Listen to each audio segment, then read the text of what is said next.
I've had so many people cry beside me on airplanes. You know why? I don't have issues. I'm not distracted. I see things. I'm available.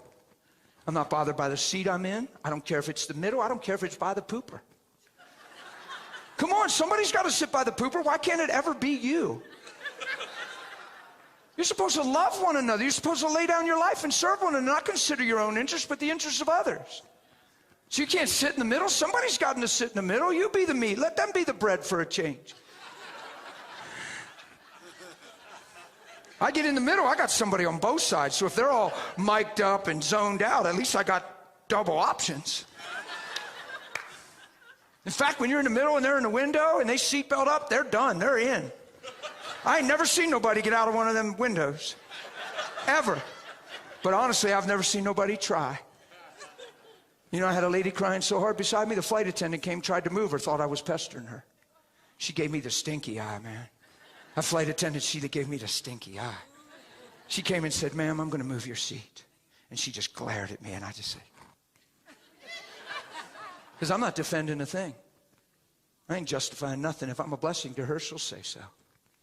I'm not going to create a testimony in my own words. I just know my heart wasn't to bother her. I just heard something, and I shared it, and she lost it. And she said, my mom's been saying that. I said, honey, God's been saying it. It was really funny. Because the flight attendants there, people are here and listening. They're looking. They can't help to hear her cry. She's crying. Like she ain't even trying to be like cool about it. She's undone. What do you do when Jesus lands on you? Act like you're okay.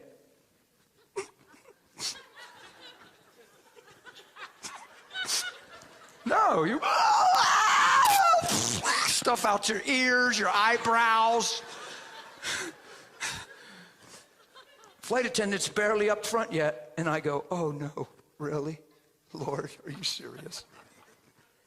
I looked at her, I said, honey, I got one more thing I have to say to you. She looked at me like you just did, like, only she didn't have that smile. She went, oh. I looked her right in the eyes. You'll love this. I said, honey, I still didn't know her name. I said, Crohn's disease is no match for the blood of Jesus Christ. I could say that to 1,000 people and they'll look at me cockeyed, Pastor. But I said it to her. Why'd I say it to her? Because he knows her. Now she knows he knows her. And now she knows I know him. Woo! So now I don't have to theologically persuade her into my belief pattern and system.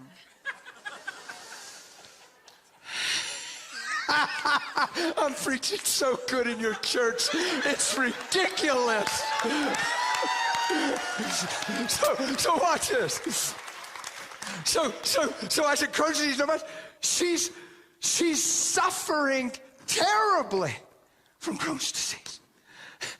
And when I said it to her, she goes,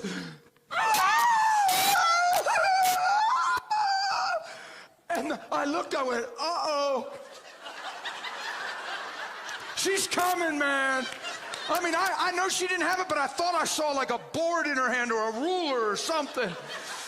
Or a hook or something. But she's coming. And I'm just sitting there going, this is really good. And I'm just waiting. I'm not going to say nothing. She comes. She says, it's just like this right here. She grabs her arm. She says, you come with me. I'm taking you. I have a seat up front. This lady, she looked like she might have had maybe a black parent, a white parent. She's very light-skinned, but she had like an afro-type hair, but it was so big. Like she had big hair. It smelled so good. She did. I was like, oh my goodness. What'd she put in there? Because here's what she did. She hooked my arm. She turned and hooked my arm with her arm and pressed her head in my shoulder, and her hair covered me. No, I'm not joking. I'm not joking. There's no way you could see my face. Her hair went poof, and I went, whoa. Holy. Like the aroma of the Lord. Like, you know how people say, I think I smelled the Lord. No, it was just her hair, perfume, but whatever product she had, she should be advertising it, selling it. I would buy it. I would buy it. She said, there's no way I'm moving. This man is helping me. And I came out from behind the hair.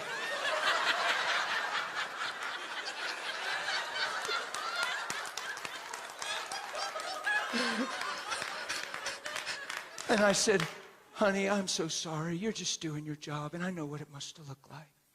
But the Lord himself has given me some things, and I'm going to pray for her. He showed me she had Crohn's. What? And now people are listening to watch. We hug. She's hugging me like I'm her daddy. She's like hugging me like I'm a long-lost friend on her way out. And she's heading out, and I'm like, wow, God, what a great flight. Get my stuff, I'm heading. I get on the jetway. There's a person in the jetway standing trembling. Excuse me? Yeah? Can you pray for me? I pray for him. I turn around. There's somebody standing here. I pray for him. There's somebody up here. I can't get out of the jetway. It's just like a conference when it's over and you all come. You all just come. And I look and there's no line. There's just faces. That's what the flight looked like. I've had 4 people stop me and ask me for prayer on my way out of the plane because of whatever took place many times. We've never had 5. We're still working on 5. You know what's going to happen? One day it's just going to blow it away and be like 10. I've been in Charlotte Airport where we've had 50 people in a circle, 80 people in a circle watching the manifestation of God. And then I get to lift my voice and explain what's happening and then run and catch my flight. Why? Because of love. I don't have issues. I don't have people stuff. I don't have judgments. Everybody matters. They're all worth the blood. They're all wearing the same price tag. Everybody on the earth has the same exact value. They can all walk in his image. There is no high life. There's no low life. There's no hot shot. There's no scum. There are people made for the image of God. Period.